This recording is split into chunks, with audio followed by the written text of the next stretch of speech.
different definitions of globalization. It's going to be classified as broad or narrow. The one offered by Ume in 1992 stated, globalization means the onset of the borderless world. This example is an example of the broad and inclusive of definition. Narrow, exclusive definition are better justified but can be limiting in the sense that their application and here the only particular definitions. Robert Koch's definition suits best in this type. The characteristic of the globalizations trend include the internationalizing of production, the new international division of labor, new migration movement from south to north, and the new competitive environment that accelerates this process, and the internationalizing of the state makes states into agencies of the globalizing world.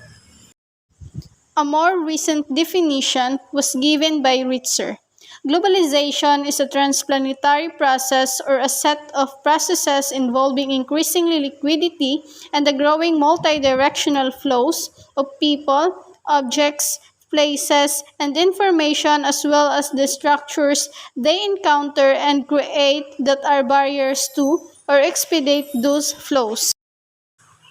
Generally, this definition assumes that globalization could bring either or both integration and or fragmentation. All those things flow easily in a global world. Hindrances or structural blocks are also present. These blocks could slow down one's activity in another country or could even limit the places a person can visit. If so, why are we going to spend time studying this concept? How can we appreciate these definitions? How can this help us understand globalization? First, the perspective of the person who defines globalization shapes its definition. The overview of definition implies that globalization is many things to many different people. Second, globalization is a debate and the debate is globalization. One became part and parcel of the other. As Papi wrote, the literature stemming from the debate on globalization has grown in the last decade beyond any individual capability of extracting a workable definition of the concept. Third, globalization is reality. It is changing as human society develops. It has happened before and this is still happening today. We should expect it to continue to happen in the future. The future of globalization is more difficult to predict.